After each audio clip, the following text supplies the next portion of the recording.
આવી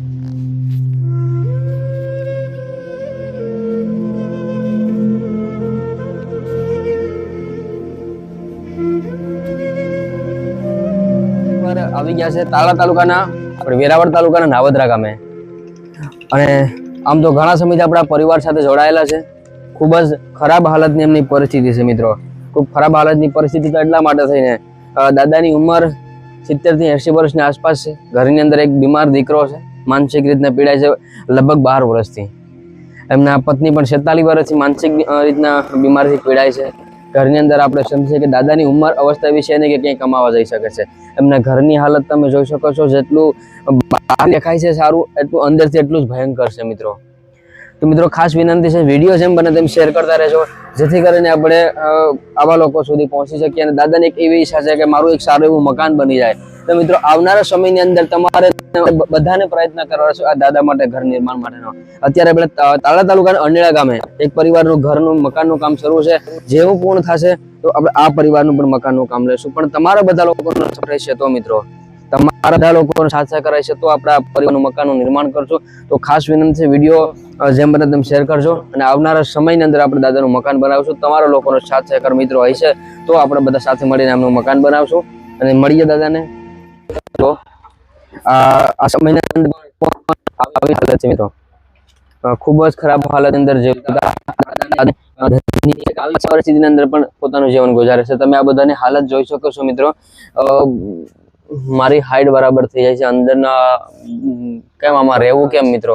અત્યારે તો વાંધો નહીં, ચોમાસા જેવી સિઝનની અંદર આમની અંદર 1 કલાક પસાર કરવો પણ અઘરો પડે મિત્રો.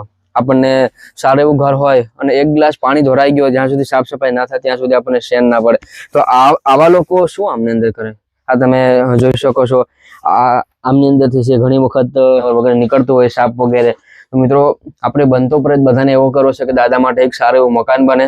અને આમ તો ઘણી વખત તમે દાદાનો વિડીયો જોયેલો જ છે, તો વધારે લાંબુ ન કરતા આપણને બધા લોકોને ખાસ વિનંતી છે, વિડીયો જેમ બને તેમ શેર કરતા રહેજો. હું તમને દાદાનું આખા ઘરનું વ્યૂ બતાવી દઉં છું.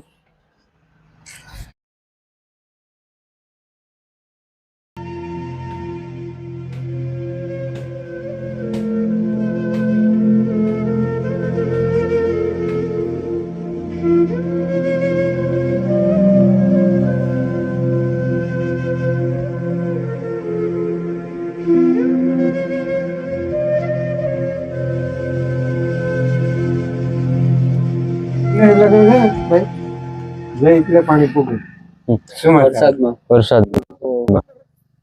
તમારે રહેવું કેમ પછી? પાણી ચડી ગયું પછી આમાંથી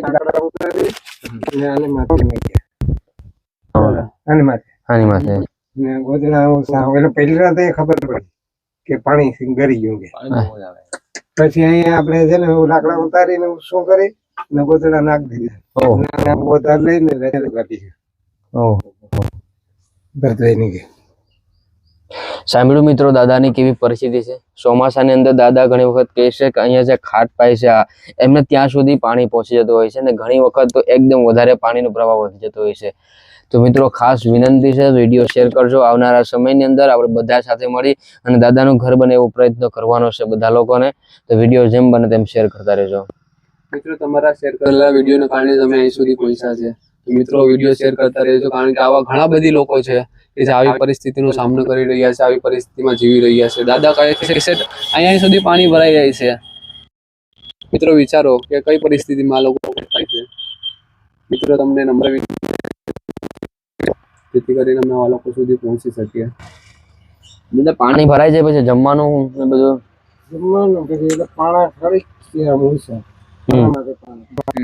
એને માથે આપણે છે ને પેલું કરીને આપણે પછી ચૂલો બનાવી ને જાતે મોટો બનાવીએ. આપણે બનાવે એટલે પાણી અહીંયાથી ઉતરીને આવે અહીં દેવા.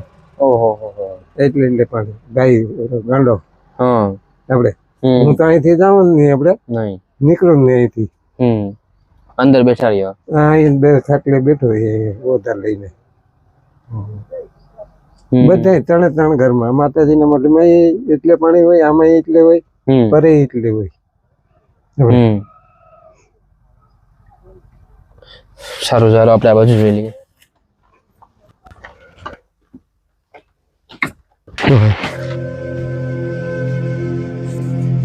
આમને તો દાદા પાડી નાખો ને. હે? પાડી નાખો ને આને તો. હવે પાડીએ તો જ મેળ આવે ને. હા હા અને પાડી તો એક દિવાલ લઈ લો એની અંદર 2 રૂમ કરવા હોય તો 2 રૂમ થઈ જાય. બે રૂમ આ છે ને આને પાડી છે અને આ તેમ જ ઓછરી રહીએ ને આનું છે ને આને બહુ શું નથી કરવાનું ફરે છે ને આપણે વાયર નડી જાય જા એ જે મનમાં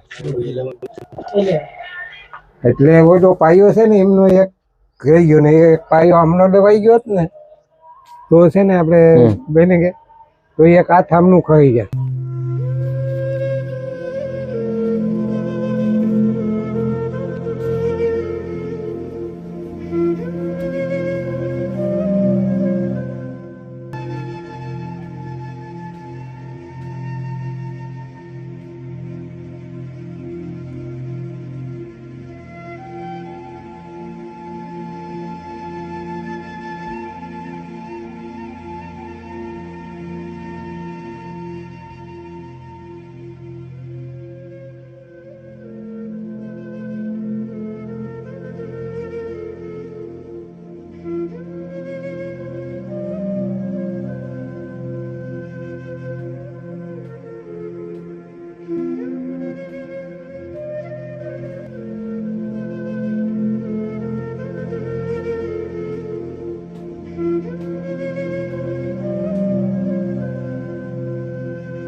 મિત્રો આજના દિવસ માટે બસ આટલું જ. ફરી મળીશું એક નવા પરિવારની સાથે.